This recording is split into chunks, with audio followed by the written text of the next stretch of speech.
Final year में basically बच्चे जो आपको आता है वाइवा आता है, केस आता है स्ट्रोक का, सीवीए के पेशेंट्स भरे पड़े होते हैं हॉस्पिटल्स के अंदर।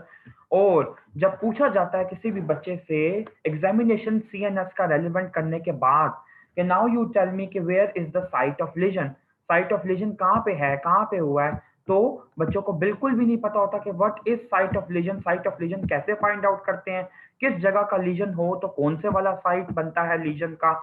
तो बच्चे आज का जो आपका लेक्चर है इसके अंदर मेरी फुल ये कोशिश होगी कि मैं आप लोगों को बिल्कुल बेसिक से ऊपर की तरफ कॉम्प्लेक्स प्रोसीजर्स की तरफ, कॉम्प्लेक्स चीजों की तरफ लेके जाऊं। So you have to be patient today. आज का 2 घंटे आपके मेरे पास हैं, आप लोगों ने जल्दी फटीग नहीं करना, अपने पास पानी वगैरह जो भी है वो रख लीजिए बच्चे। And let me start it now. Okay so बच्चे वेट अ मिनट, एक सेकेंड। ओके बच्चे, let's resume. Sorry for the interruption, जरूरी एक काम था बच्चे। सबसे पहले आप लोगों को ये बताता चलूं कि जो क्रेनियल नर्व्स आप लोगों ने स्टडी की हैं तो they are basically cranial nerves 12 होती हैं टोटल, ठीक है। रोमन न्यूमरल्स के अंदर आप लोग डिनोट करते हैं। Cranial nerve number 1 is olfactory nerve, number 2 is बच्चे ऑप्टिक नर्व जो कि प्योरली सेंसरी है, ठीक है। Cranial nerve number 3 is oculomotor nerve जो कि मोटर नर्व है और आपके एक्स्ट्राक्यूलर मसल्स को रेगुलेट करती है। मैं आपको बताऊंगा कि कौन से वालों को करती है, कौन से को नहीं करती। जो फोर्थ नंबर है दैट इज ट्रोक्लियर और ये स्पेसिफिकली सुपीरियर ऑब्लिक मसल के लिए है।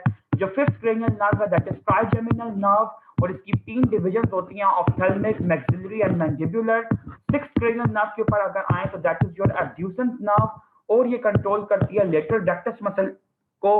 सेवंथ क्रेनियल नर्व के ऊपर बच्चे अगर आप आए तो दैट इज फेशियल नर्व जो कि आपके पूरे फेस के मसल्स को सप्लाई करती है और साथ ही साथ गैंग्लियंस में पार्टिसिपेट करती है। जैसे आपका सबमैंडिबुलर गैंग्लियन होता है उसको सप्लाई करती है टेरिगोपैलेटाइन गैंग्लियन जो कि पैरासिम्पैथेटिक एक्टिविटी के लिए रिस्पॉन्सिबल होता है, उसको सप्लाई करती है।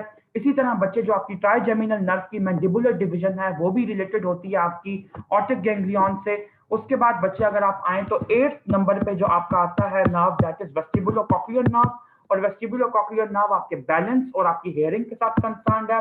Cranial nerve number 9 glossopharyngeal nerve है जो कि आपको फेरिंग्स के फेरेंजियल जो प्लेक्सस होता है नर्वस और cranial nerve number 10 vagus nerve जो होती है, ये दोनों मिलकर फेरेंजियल प्लेक्सस को कंट्रोल करती हैं जो कि फेरिंग्स के मसल्स की कंट्रोल्ड मूवमेंट्स को रेगुलेट करती हैं, ठीक है। क्रेनियल नर्व नंबर 11 जो कि बेसिकली आपकी एक्सेसरी नर्व है।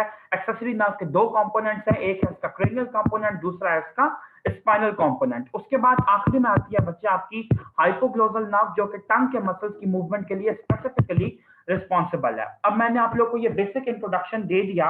अब हम लोग बच्चे सबसे इंपॉर्टेंट चीज नोट करने वाली ये है कि क्रेनियल नर्व्स की लोकेशन कहाँ कहाँ पे होती है, ये कहाँ से ओरिजिनेट करती हैं। सबसे पहले बच्चे आपको ये पता होना चाहिए कि एक रूल एग्जिस्ट करता है that is known as 2244 rule, इसको नोट कर लीजिए। अबव द ब्रेन स्टेम बच्चे आपने देखना है कि क्रेनियल नर्व्स को बेसिकली हमने 2 पार्ट्स में डिवाइड किया, ठीक है। एक है अबव द ब्रेन स्टेम और दूसरी है ब्रेन स्टेम के अंदर कौन कौन सी होती हैं। ब्रेन स्टेम में से जो ओरिजिनेट कर रही हैं या तो वो मिड ब्रेन के लेवल पे ओरिजिनेट कर सकती हैं या पॉन्स के लेवल पे ओरिजिनेट कर सकती हैं या फिर बच्चे मेडल्ला के लेवल पे ओरिजिनेट कर सकती हैं। अब मैं यहाँ पे मेंशन करता जाता हूँ कौन कौन सी क्रेनियल नर्व्स हैं। बच्चे ब्रेन स्टेम के ऊपर यानी कि सेरेब्रल कॉर्टेक्स के लेवल पे या ब्रेन स्टेम के ऊपर जितना भी आपका पार्ट बनता है वहां से ओरिजिनेट करती है क्रेनियल नर्व नंबर 1 और 2। मिड ब्रेन के लेवल पे बच्चे ओरिजिनेट करती है क्रेनियल नर्व नंबर 3 और 4 और आपको पता है सुपीरियर कॉलिक्यूलस के लेवल पे क्रेनियल नर्व नंबर 3 यानी कि ऑक्यूलोमोटर नर्व ओरिजिनेट करती है और जो फोर्थ क्रेनियल नर्व है बच्चे वो आपकी इंफीरियर कॉलिक्यूलस के लेवल पे ओरिजिनेट करती है। उसके बाद बच्चे पॉन्स के ऊपर अगर आप आए तो अब आपका आता है 2244 रूल यानी कि 2 नर्व्स ऊपर फिर उसके बाद 2 नर्व्स अब होंगी 4 नर्व्स पॉन्स के लेवल पे और 4 मेडल्ला के लेवल पे। तो पॉन्स के लेवल पे बच्चे आती है 5th 6th 7th 8th nerve, 5th 6th 7th and sorry मैंने 8 लिख दिया एंड 8th नर्व। और मेडल्ला में बच्चे मेडल्ला के लेवल पे अगर आए तो आपकी जो भी रिमेनिंग नर्व्स रहती हैं 9 10 11 एंड 12। ये चीज अगर आपको पता होगी कि कौन सी क्रेनियल नर्व किस लेवल पे ओरिजिनेट करती है फिर ही हम लोग स्ट्रोक की बाकी डिटेल्स की तरफ प्रोग्रेस कर सकेंगे। उसके बाद बच्चे कुछ ऐसे न्यूरल रिफ्लेक्सेस मैंने आपको बताने हैं जो कि बहुत इंपॉर्टेंट है ये समझने के लिए कि अगर स्ट्रोक के पेशेंट्स में डिफरेंट क्रेनियल नर्व्स की इंटरप्शन होती है तो कौन कौन से रिफ्लेक्सेस जो है वो इफेक्ट हो सकते हैं। तो यहाँ पे आप लोग हेडिंग दीजिए न्यूरल रिफ्लेक्सेस की, यहाँ पे आएगा रिफ्लेक्स का नेम, उसके बाद हम लोग देखेंगे कि इस रिफ्लेक्स का आफ्रेंट नर्व कौन सी है, इसका इंटीग्रेटिंग सेंटर कौन सा है, और इसकी इफरेंट नर्व कौन सी है। आपको पता है ना कि रिफ्लेक्स जो होता है कोई भी, उसका एक आफ्रेंट होता है, एक उसका सेंटर होता है और इसकी एक इफरेंट होती है। तो जो पहला आपका रिफ्लेक्स है दैट इज बेसिकली स्वलोइंग रिफ्लेक्स, यानी रिफ्लेक्स ऑफ डिग्लूटेशन, जिसके थ्रू आप चीजों को डाइजेस्ट करते हैं। तो इसके अंदर बच्चे जो नर्व आती है वो आती है cranial nerve number 5, cranial nerve number 9 and cranial nerve number 10 जो होती है वो काम करती है आफ्रेंट का। इंटीग्रेटिंग सेंटर बच्चे इसका मेडल्ला, और मेडल्ला के अंदर कौन सा part, nucleus of tractus solitarius और nucleus accumbens, sorry nucleus ambiguus, I am so sorry, इसको करेक्ट कर लीजिए। मेडल्ला के अंदर nucleus of tractus solitarius and nucleus ambiguus. उसके बाद बच्चे आप इनके इफरेंट्स देखें तो इफरेंट में इसकी आती है फिफ्थ क्रेनियल नर्व, साथ ही साथ सेवंथ क्रेनियल नर्व और ट्वेल्थ क्रेनियल नर्व। उसके बाद बच्चे अगर आप लोग नेक्स्ट रिफ्लेक्स के ऊपर आए तो नेक्स्ट रिफ्लेक्स आपका यहाँ पे बनता है गैग रिफ्लेक्स। याद रखिएगा गैग रिफ्लेक्स के लिए हमेशा आफ्रेंट का काम करती है क्रेनियल नर्व नंबर 11। जो इंटीग्रेटेड इसका सेंटर होता है वो इंटीग्रेटिंग सेंटर वो होता है मेडल्ला का ही, न्यूक्लियस एम्बिगुअस, और साथ ही साथ इसका इफरेंट होता है क्रेनियल नर्व नंबर 10। उसके बाद बच्चे अगर आप नेक्स्ट के ऊपर आए तो इसके अंदर बनता है आपका कॉर्नियल या कंजंक्टिवल रिफ्लेक्स, ठीक है। और कॉर्नियल या कंजंक्टिवल रिफ्लेक्स के अंदर मैं यहाँ पे लिखूंगा कि आफ्रेंट होता है cranial nerve number 5 trigeminal nerve. इसका इंटीग्रेटिंग सेंटर जो है वो पॉन्स है क्योंकि ट्राइजेमिनल नर्व का न्यूक्लियस भी वहां पे है, और इफरेंट इसका क्रेनियल नर्व नंबर 7 है। उसके बाद बच्चे अगर हम लोग नेक्स्ट रिफ्लेक्स के ऊपर आए जो कि लास्ट रिफ्लेक्स बनता है आप लोगों को इंपॉर्टेंट कराने वाला, तो वो है स्टेपिडियल रिफ्लेक्स, ठीक हो गया। स्टेपिडियल रिफ्लेक्स बेसिकली ये होता है कि जो स्टेपिस की बोन है वो किस प्रेशर के साथ जाके लगती है आपकी ओवल विंडो के ऊपर। अब आप ये देखें कि इसकी जो आफ्रेंट नर्व है that is cranial nerve number 8, जो इसका इंटीग्रेटिंग सेंटर है वो भी पॉन्स है, और जो इसका इफरेंट है वो भी क्रेनियल नर्व नंबर 11 है। ये बेसिक्स बच्चे मैंने आप लोगों को डील करवा दी। अब आप लोगों को ये चीज याद होनी चाहिए कि कभी भी इनमें से किसी नर्व का लीजन है तो वो रिफ्लेक्स का या तो इफरेंट डिस्टर्ब होगा या उस रिफ्लेक्स का आफ्रेंट डिस्टर्ब होगा। इस बात को आपने मिक्स नहीं करनी। अगर ये चीज अभी आप लोगों को याद नहीं हो रही दैट्स नॉट एन इशू, क्योंकि अभी जब हम लोग इंशाल्लाह ताला फर्दर डिटेल के अंदर जाएंगे तो बच्चे आप लोगों को मैं टाइम भी दूंगा, मतलब आप लोग जब मेरे लेक्चर से फ्री होंगे तो तब आप लोग इन चीजों को स्टडी कर लीजिएगा। उसके बाद बच्चे आता हूं बिल्कुल बेसिक के ऊपर, आपकी न्यूरो एनाटॉमी की बेसिक्स पे। अगर आपको ट्रैक्स की समझ नहीं आएगी तो वी कांट मूव ऑन, आपको कुछ नहीं पता चलेगा कि किसी बंदे में किस चीज का लॉस हो रहा है। तो सबसे पहले बच्चे यहाँ पे ये देखें कि मैं आपको थोड़े से डिफरेंसेस बताने लगा हूं कि पायरामिडल ट्रैक्ट और एक्स्ट्रा पायरामिडल ट्रैक्ट के फंक्शंस क्या होते हैं, इनके अंदर कौन कौन से फाइबर्स जो होते हैं वो इन्वॉल्व होते हैं। तो आप ये देखिए कि पायरामिडल ट्रैक्ट के अंदर सबसे पहली चीज आपको ये पता होनी चाहिए कि कॉर्टिको स्पाइनल और कॉर्टिको बल्बर जो फाइबर्स होते हैं वो ट्रैवल कर रहे होते हैं। पायरामिडल और एक्स्ट्रा पायरामिडल ट्रैक्ट्स दोनों जो है ना वो आपके डिसेंडिंग ट्रैक्ट्स हैं जो कि ब्रेन से नीचे की तरफ आ रहे हैं। तो आपने इसमें कहना है lateral cortico spinal tract, ventral cortico spinal tract, और साथ ही साथ बचे कॉर्टिको बल्बर ट्रैक्ट। ये तीनों ट्रैक्ट्स मिलके हम लोग इनको कहते हैं कि ये आपके पायरामिडल ट्रैक्ट्स हैं। एक्स्ट्रा पायरामिडल की बात अगर की जाए तो इसके अंदर आते हैं आपके रूब्रोस्पाइनल ट्रैक्ट, ठीक है, जो कि फ्लेक्सर मसल्स की एक्टिविटी के लिए रिस्पॉन्सिबल है। आपका आता है वेस्टिबुलोस्पाइनल ट्रैक्ट जो कि आपके एक्सटेंसर मसल्स की एक्टिविटी के लिए रिस्पॉन्सिबल है, और इसको हम लोग एंटी ग्रेविटी ट्रैक्ट भी कहते हैं जो कि एंटी ग्रेविटी को सपोर्ट करता है। इसके अलावा रेटिकुलोस्पाइनल ट्रैक्ट ठीक हो गया जो कि अराउजल के लिए भी जरूरी है, और आखिरी आपका है टेक्टोस्पाइनल ट्रैक्ट। और टेक्टोस्पाइनल ट्रैक्ट जो होता है वो स्पाइनो विजुअल रिफ्लेक्सेस के लिए इंपॉर्टेंट होता है, स्पाइनो विजुअल रिफ्लेक्सेस। उसके बाद बच्चे नेक्स्ट आप लोग इनके ऊपर आए तो इनकी डिटेल कुछ यूं बनती है कि ये डिसेंड करते हैं डायरेक्टली, जो आपके पायरामिडल फाइबर्स हैं ये डिसेंड करते हैं डायरेक्टली फ्रॉम द कॉर्टेक्स। ये चीज आपने याद रखनी है, ठीक है, डिसेंड डायरेक्टली, सॉरी मैंने डिसेंडिंग लिख दिया, directly from cortex into spinal cord. और दूसरी इंपॉर्टेंट चीज ये कि ये प्री सेंट्रल गायरस में लोकेटेड होते हैं, ठीक है। आपको पता है बहुत अच्छे तरीके से कि आपकी जो प्री सेंट्रल गायरस होती है, ब्रेन का जो पार्ट है जो कि सेंट्रल सर्कस से आगे है, वो मोटर डोमेन में आता है, वो आपका फ्रंटल लोब में आता है। और जो सेंट्रल सर्कस से पीछे पार्ट आता है वो सेंट्रल डोमेन में आता है, वो पैराइटल लोब के अंदर आता है। उसके बाद बच्चे अगर एक्स्ट्रा पैरामिडल को आप देखें तो ये ओरिजिनेट करते हैं ब्रेन स्टेम के न्यूक्लियाई से, ठीक हो गया। दूसरी चीज आपको ये पता होनी चाहिए कि ये इनका कोई डायरेक्ट कंट्रोल नहीं है मोटर कॉर्टेक्स का, ये चीज आपने याद रखनी है, ठीक है। No direct motor cortex control, indirect connection exist करते होंगे, बिल्कुल करते हैं, लेकिन हम लोग यहाँ पे ये बताना चाहते हैं कि डायरेक्टली कोई कंट्रोल इनका नहीं होता। उसके बाद बच्चे सबसे इंपॉर्टेंट चीज जो यहाँ पे मैं मेंशन करना चाहता हूँ कि इनके जो फंक्शंस हैं वो क्या हैं, ये पायरामिडल ट्रैक्ट, ये एक्स्ट्रा पायरामिडल ट्रैक्ट, और यहाँ पे हम लोग इनके फंक्शन को ब्रीफली देखते हैं। तो बच्चे जो आपकी फाइन मूवमेंट्स होती हैं, फाइन मूवमेंट्स, और साथ ही साथ बच्चे जो आपकी पोस्टूरल मूवमेंट्स होती हैं, इनको रेगुलेट करने के लिए आपका पायरामिडल ट्रैक्ट रिस्पॉन्सिबल होता है और एक्स्ट्रा पायरामिडल ट्रैक्ट रिस्पॉन्सिबल होता है। ये भी हेल्प करता है बॉडी पोस्चर में, लेकिन इसका ज्यादा रोल इनवॉलंटरी मूवमेंट के अंदर होता है, ठीक है। मैं ये बात नहीं कह रहा कि स्पेसिफिकली इसका रोल इसी में, मैं कह रहा हूं ज्यादा रोल इसका इनवॉलंटरी के अंदर होता है। उसके बाद बच्चे आपको ये पता होना चाहिए कि अगर पायरामिडल ट्रैक्ट का कभी लीजन होता है, ठीक है, मैं यहाँ पे लिख रहा हूं, अगर पायरामिडल ट्रैक्ट का कभी लीजन होगा तो क्या होगा, उसकी वजह से स्पास्टिसिटी डेवलप होगी, एक्स्ट्रा पायरामिडल के लीजन से रिजिडिटी डेवलप होती है। नेक्स्ट चीज आपको ये पता होनी चाहिए कि पायरामिडल ट्रैक्ट के लीजन की वजह से जो रिफ्लेक्सेस होते हैं वो ब्रिस्क हो जाते हैं, लेकिन एक्स्ट्रा पायरामिडल ट्रैक्ट की लीजन की वजह से रिफ्लेक्सेस नॉर्मल ही रहते हैं। उसके बाद आपको सबसे इंपॉर्टेंट बात एक और ये पता होनी चाहिए कि जो पायरामिडल ट्रैक्ट है इसके लीजन में जो पावर होती है मसल्स की वो डिमिनिश कर जाती है, लेकिन एक्स्ट्रा पायरामिडल में यूजुअली पावर अनडिमिनिश्ड या अनइफेक्टेड रहती है। और आखिरी चीज जो यहाँ पे मैं बताना चाह रहा हूं बच्चे, इसको जॉट डाउन कीजिए कि जो प्लांटर्स होते हैं वो बेसिकली अप गोइंग हो जाते हैं, एक्सटेंसर प्लांटर रिस्पॉन्स आने लग जाता है, और जो आपका एक्स्ट्रा पैरामिडल है इसके अंदर फ्लेक्सर रिस्पॉन्स ही आता है जो कि यूजुअल रिस्पॉन्स है। ये मैंने आपको चार बहुत इंपॉर्टेंट फीचर्स बताए हैं। आज की मेरी एक एक बात बहुत इंपॉर्टेंट होगी। ये मैंने आपको डिफरेंसेस बता दिए बच्चे यहाँ पे कि पैरामिडल का लीजन होगा तो क्या क्या डेवलप होगा, रिफ्लेक्सेस ब्रिस्क हो जाएंगे, स्पास्टिसिटी डेवलप हो जाएगी, पावर डिमिनिश करेगी, और प्लांटर्स जो है वो एक्सटेंसर हो जाएंगे, बेबिंस्की पॉजिटिव हो जाएगा, बेबिंस्की मतलब आप कह लें एक्सटेंसर हो जाएगा, ठीक है।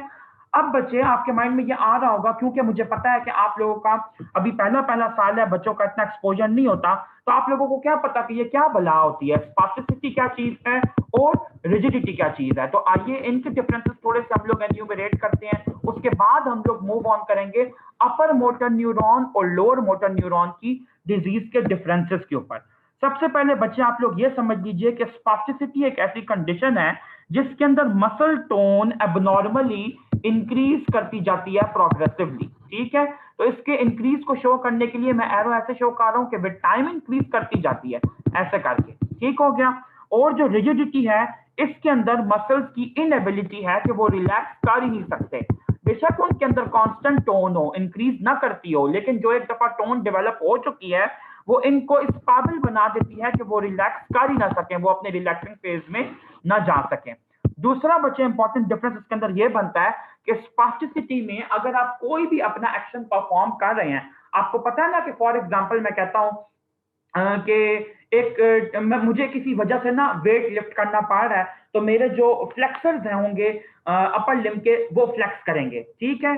लेकिन उन फ्लेक्सर्स इस केस में क्या होंगे, जो मैं प्राइमरी एक्शन परफॉर्म कर रहा हूं फ्लेक्शन का, इसके अंदर ये फ्लेक्सर्स जो होंगे ये एगोनिस्ट होंगे ना, तो इनके एंटागोनिस्ट कौन से होंगे, एक्सटेंसर्स होंगे।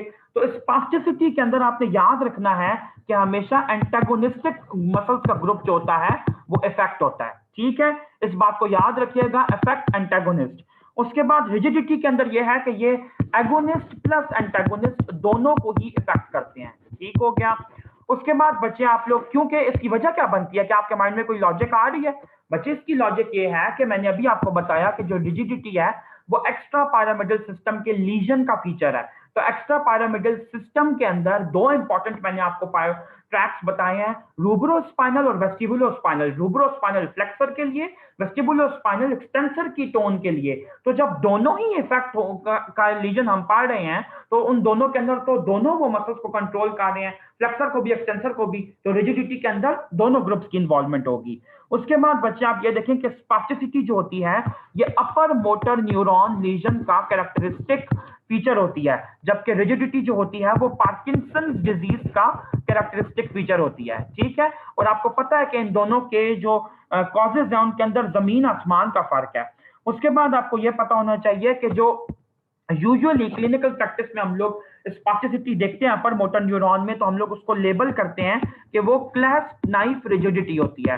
प्लीज आज आप लोग मेरे कहने पे जाके क्लैस्प नाइफ स्पास्टिसिटी होती है, आप लोग मेरे कहने पे जाके वीडियो देखेगा इन 3 टर्म्स की, ताकि आप लोग को ये कॉन्सेप्ट क्लियर हो जाए। I can not play videos here. उसके बाद या मैं आप लोगों को लिंक भी भेज दूंगा। रिजिडिटी के अंदर बच्चे ये है कि कॉग व्हील रिजिडिटी डेवलप करती है, ठीक हो गया, और साथ ही साथ दूसरे नंबर पे लेड पाइप रिजिडिटी जो होती है, ये दो तरह की रिजिडिटीज होती हैं जो कि कैरेक्टरिस्टिक होती हैं। उसके बाद बच्चे आपको ये पता होना चाहिए, ठीक है, इतने डिफरेंसेस बच्चे आपके लिए काफी हैं ये समझने के लिए कि स्पास्टिसिटी और रिजिडिटी के अंदर कौन कौन से डिफरेंसेस एग्जिस्ट करते हैं। अब बच्चे मैं आता हूं अपने नेक्स्ट टॉपिक के ऊपर, जो कि मैंने आपको क्लियर करना है कि अपर मोटर न्यूरॉन लीजन और लोअर मोटर न्यूरॉन लीजन के अंदर कैरेक्टरिस्टिकली कौन कौन से डिफेक्ट्स जो होते हैं वो आते हैं। ठीक है, पहले आप लोग इस बात को क्लियर कर लीजिए कि जो मैंने आपको बताया है कि पायरामिडल और एक्स्ट्रा पायरामिडल का लीजन है, तो पायरामिडल और एक्स्ट्रा पायरामिडल दोनों अपर मोटर न्यूरॉन की कैटेगरी के अंदर आ सकते हैं। ठीक हो गया, अपर मोटर न्यूरॉन लीजन और लोअर मोटर न्यूरॉन लीजन के डिफरेंसेस को पायरामिडल एक्स्ट्रा पायरामिडल के साथ मिक्स नहीं करना, कतन। ठीक हो गया, चलो आगे चलो बच्चे। अब देखो कि अपर मोटर न्यूरॉन के अंदर सबसे पहला जो मैं आपको पॉइंट बताने लगा हूं दैट इज कि इसके अंदर पैरालिसिस डेवलप कर सकता है। ठीक है, पैरालिसिस भी डेवलप कर सकता है और पैरालिसिस भी डेवलप कर सकता है। अब आपको पता है कि जो पैरालिसिस होता है वो क्या होता है? पैरालिसिस होता है सिर्फ और सिर्फ मोटर वीकनेस होना। पैरालिसिस होता है पूरे का पूरा मतलब फिनिश हो जाना फंक्शन, यानी कि आप ये कह लें कि जो पैरालिसिस है वो एक माइल्डर फॉर्म है। ठीक है, तो पैरालिसिस या पैरालिसिस दोनों आपको इसके अंदर मिल सकते हैं, और जो बच्चे लोअर मोटर न्यूरॉन डिजीजेस के अंदर आपको टिपिकली पैरालिसिस ही मिलता है। नेक्स्ट डिफरेंस के ऊपर बच्चे अगर आप लोग आए तो अपर मोटर न्यूरॉन लीजन में आपको स्पास्टिसिटी मिलेगी। ठीक हो गया, लोअर मोटर न्यूरॉन डिजीज के अंदर आपको फ्लैसिडिटी मिलेगी। ठीक हो गया, एक और चीज बच्चे यहाँ पे क्लियर करता चलूं कि मैंने आपको एक्स्ट्रा पैरामिडल में क्या बताया था, उसमें क्या मिलती है? रिजिडिटी। तो ये तीनों टर्म्स अलग अलग है, स्पास्टिसिटी, फ्लैसिडिटी एंड रिजिडिटी। उसके बाद बच्चे आपका आ गया बेबिंस्की साइन जो होता है वो आपको यहाँ पे मिलता है, उसका आपको एक्सटेंसिव रिस्पॉन्स मिलता है, और लोअर मोटर न्यूरॉन डिजीज में फ्लेक्सर ही होता है वो अनअफेक्टेड रहता है। नेक्स्ट डिफरेंस के ऊपर बच्चे अगर आप आए तो हम लोग देखते हैं कि क्लोनस की क्या इसके अंदर है। क्लोनस आपको अपर मोटर न्यूरॉन लीजन में मिलता है, लोअर मोटर न्यूरॉन डिजीज के अंदर नहीं मिलता। उसके बाद बच्चे नेक्स्ट पॉइंट पे अगर आप लोग आए तो एब्डोमिनल रिफ्लेक्सेस जो होते हैं, एब्डोमिनल रिफ्लेक्सेस यानी कि जो सुपरफिशियल रिफ्लेक्सेस होते हैं, जो कि आपने देखा है अम्बिलिकस के इर्द गिर्द पटेलर हैमर का जो पॉइंटेड एंड होता है उसको फेर के हम लोग करते हैं, तो एब्डोमिनल रिफ्लेक्सेस जो होते हैं वो यूजुअली एब्सेंट हो जाते हैं। ठीक है, इसके अंदर और बच्चे लोअर मोटर न्यूरॉन डिजीज पर डिपेंड करता है कि कौन से मोटर न्यूरॉन का लीजन है। फिलहाल आप लोग यही लिखिए, जब मैं आपको डिटेल फर्दर बताऊंगा तो बताऊंगा इसकी वजह क्या है। इसके अलावा लोअर मोटर न्यूरॉन डिजीज की एक चीज कैरेक्टरिस्टिक है कि जो मसल होता है वो बार बार ट्विच करता है। ठीक है, उसके अंदर फैसिकुलेशंस डेवलप होती हैं, सडन ट्विचिंग डेवलप होती हैं, लेकिन अपर मोटर न्यूरॉन डिजीज में ऐसा कुछ भी नहीं है। दूसरी बच्चे एक और बात बता दूं, फॉर एग्जांपल ये इमेजिन कीजिए कि ये एक मसल है, तो इस मसल को जो भी पेरिफेरल नर्व सप्लाई कर रही है यहाँ पे आके, आपको पता है ना कि नर्व्स का एक फंक्शन होता है जिसको हम लोग कहते हैं न्यूरोट्रॉपिक फंक्शन। ठीक है, या न्यूरोट्रॉपिक फंक्शन इसको हम कहते हैं, न्यूट्रिटिव फंक्शन। अगर नर्व्स मसल को सप्लाई ना करें तो नर्व्स जो होती हैं वो मसल्स जो होते हैं वो एट्रोफी भी अंडरगो कर सकते हैं। तो लोअर मोटर न्यूरॉन डिजीज के अंदर मसल्स की एट्रोफी प्रोमिनेंट चीज होती है, अपर मोटर न्यूरॉन डिजीज के अंदर एट्रोफी नहीं देखी जाती। तो अब आप लोगों को मैं ये समराइज कर रहा हूं, ऐसी कौन सी चीजें हैं जो कि आपको अपर मोटर में मिलेंगी और ऐसी कौन सी हैं जो कि लोअर मोटर में। अपर मोटर न्यूरॉन लीजन के अंदर आपको fasciculation, upper motor neuron lesion के अंदर आपको बेबिंस्की एक्सटेंसर मिलेगा, स्पास्टिसिटी मिलेगी, क्लोनस मिलेगा, और अब्डोमिनल मसल्स जो होंगे उनका वो अब्डोमिनल रिफ्लेक्स जो होगा वो लॉस्ट मिलेगा। लोअर मोटर न्यूरॉन लीजन के अंदर फेसिकुलेशंस और एट्रोफी आपको पॉजिटिव मिलेगी। इसी के साथ बच्चे हम लोगों ने अपर और लोअर मोटर न्यूरॉन के जो लीजन्स हैं उनके डिफरेंसेस हमने कर लिए हैं। अब आप लोगों को ये चीज लाजमी याद होनी चाहिए। एक चीज छोटी सी और ऐड कर दूं कि जो अपर मोटर न्यूरॉन लीजन होता है इसके अंदर हाइपरटोनिया हो जाता है, ठीक है, टोन सिवियरली इंक्रीज कर जाती है। और लोअर मोटर न्यूरॉन डिजीज के अंदर हाइपोटोनिया या आप कह लें कि टोन बिल्कुल लॉस्ट हो जाती है, हाइपोटोनिया हो जाता है। और जो पावर होती है तो पावर का लॉस कैरेक्टरिस्टिक नहीं है मतलब इसके अंदर।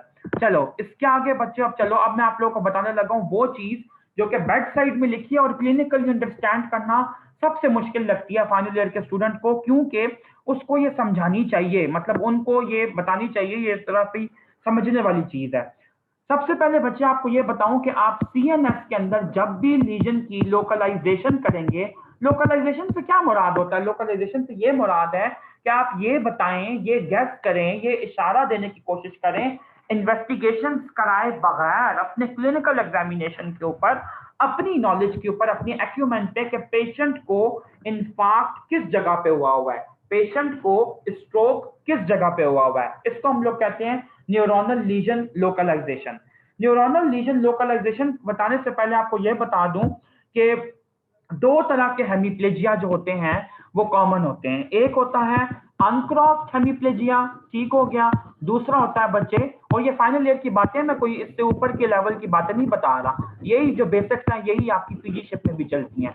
अनक्रॉस्ड हेमीप्लेजिया और साथ ही साथ क्रॉस्ड हेमीप्लेजिया, इन बातों का मतलब क्या है बच्चे? अनक्रॉस्ड हेमीप्लेजिया का ये मतलब है कि जो क्रेनियल नर्व्स की इन्वॉल्वमेंट है और जो हेमीप्लेजिया है वो सेम साइड पे है। पहले आप इस बात को लिखें, और मैं आपको ये फिर आगे समझाता हूं। क्रेनियल नर्व्स की इन्वॉल्वमेंट, ठीक है, और साथ ही साथ जो बॉडी का हेमीप्लेजिया है वो सेम साइड का है, ठीक हो गया, सेम साइड, यहां पे मैं लिख रहा हूं सेम साइड। लेकिन क्रॉस हेमीप्लेजिया के अंदर बच्चे क्या होता है कि क्रेनियल नर्व्स एक साइड की इन्वॉल्व होती हैं और हेमीप्लेजिया एक तरफ का होता है। तो आप लोग ये अब खुद नोट कर लीजिए कि क्रेनियल नर्व और हेमीप्लेजिया की टू डिफरेंट साइड्स होती हैं। फॉर एग्जांपल आप कहें कि राइट साइड की क्रेनियल नर्व की इन्वॉल्वमेंट है और लेफ्ट साइड पे हेमीप्लेजिया मिला। दूसरी चीज बच्चे आपको यह बताना है कि अनक्रॉस्ड हेमीप्लेजिया के अंदर जो लीजन होता है वो अबव द ब्रेन स्टेम होता है on the opposite side to the hemiplegia. पहले मैं आप लोगों को ये लाइन लिख के बता दूं फिर मैं आप लोगों को समझाता हूं। सबसे पहली चीज इसको जॉट डाउन करना है वरना बाद में ये चीजें भूल जाएंगी। Lesion is above brain stem on the side opposite to hemiplegia, ठीक हो गया। अभी मैं आपको ड्रॉ भी करके बताता हूं। और क्रॉस हेमीप्लेजिया में क्या है? Lesion is in brain stem on the side of cranial nerve involvement. Lesion is in brain stem on side of cranial nerve, CN में लिख रहा हूं, इन्वॉल्वमेंट। चलो जी, अब क्या मतलब है इस बात का? आए हम लोग यहाँ पे छोटा सा एक ह्यूमन बीइंग ड्रॉ करते हैं और आपको ये बात समझाने की कोशिश करता हूं। इमेजिन कीजिए ये एक इंसान है, ठीक है, ये इसके हाथ हैं, ये इसके पांव हैं। अब देखें कि अनक्रॉस्ड हेमीप्लेजिया में क्या होगा कि अनक्रॉस्ड हेमीप्लेजिया में सेम साइड की, फॉर एग्जांपल मैं कहता हूं ये आपका बोर्ड का जो है वो बेसिकली लेफ्ट साइड है और ये आपके बोर्ड का राइट साइड है, ठीक है। तो आप ये देखें, मैं इमेजिन कर रहा हूं, अभी आप लोग इन चक्रों में ना पढ़ें कि लेफ्ट है या राइट है। आप इमेजिन कीजिए कि जो सामने आपके ह्यूमन बीइंग है तो इसका लेफ्ट साइड भी यही है और इसका राइट साइड ये वाला है। तो अनक्रॉस हेमीप्लेजिया में क्या होगा कि लेफ्ट साइड पे ही क्रेनियल नर्व की भी इन्वॉल्वमेंट मिलेगी और लेफ्ट साइड पे ही आपको बॉडी का हेमीप्लेजिया मिलेगा। यानी क्रेनियल नर्व की इन्वॉल्वमेंट मैं हेड एंड नेक में शो कर रहा हूं और हेमीप्लेजिया ऐसे पूरी बॉडी में शो कर रहा हूं। अब लीजन कहां पे होगा? लीजन होगा ब्रेन स्टेम से ऊपर। ब्रेन स्टेम से ऊपर कौन सी चीज होती है? ब्रेन स्टेम से ऊपर बच्चे आपका सेरिब्रल कॉर्टेक्स होता है। तो इसका मतलब है सेरिब्रल कॉर्टेक्स का ये कोई लीजन है जो कि हेमीप्लेजिया के ऑपोजिट साइड पे है। तो अनक्रॉस्ड हेमीप्लेजिया में यहां पे आपको लीजन कहां पे मिलेगा बच्चे? राइट साइड की सेरिब्रल कॉर्टेक्स में। हम सेरिब्रल कॉर्टेक्स कहने के बजाय, क्योंकि देखें बच्चे ब्रेन स्टेम से ऊपर आपका इंटरनल कैप्सूल होता है और दूसरी चीज आपकी जो इंपॉर्टेंट होती है वो सेरिब्रल कॉर्टेक्स होती है। तो इन दोनों में से कहीं भी लीजन हो सकता है, ठीक है। तो आप लोग एग्जैक्टली ये ना लिखें कि सेरिब्रल कॉर्टेक्स में लीजन होगा, आप लोग ये कहें कि राइट साइड के अंदर ब्रेन स्टेम से ऊपर लीजन होगा। इस केस में जो मैंने अभी आपको बताया है कि अगर एक बंदे को लेफ्ट साइड का अनक्रॉस हेमीप्लेजिया है तो, ठीक है। दूसरा बच्चे जो आपका हेमीप्लेजिया, इसको मैं डार्क ब्लू कलर में डिनोट करूंगा, क्रॉस हेमीप्लेजिया। क्रॉस हेमीप्लेजिया के अंदर बच्चे आपको एग्जांपल ये देता हूं, पहले हम लोग लीजन पढ़ लेते हैं। इसका लीजन ब्रेन स्टेम के अंदर होता है और उसी जगह पे होता है जिस साइड की क्रेनियल नर्व की इन्वॉल्वमेंट होती है। छोटी सी एग्जांपल यहाँ पे उसी पुरानी वाली बात को लेके चलता हूं कि फॉर एग्जांपल क्रॉस हेमीप्लेजिया, अब ये राइट साइड है इस बंदे की बॉडी का, तो राइट साइड की क्रेनियल नर्व की इन्वॉल्वमेंट है और हेमीप्लेजिया किस जगह का होगा, लेफ्ट साइड का बॉडी का हेमीप्लेजिया होगा। और लीजन किस जगह पे होगा बच्चे, लीजन आपका उसी जगह पे होगा जहां पे आपकी क्रेनियल नर्व की इन्वॉल्वमेंट है, यानी कि राइट साइडेड ब्रेन स्टेम के लीजन की इन्वॉल्वमेंट है। प्लीज ये रूल्स मेरे साथ याद कर लीजिए।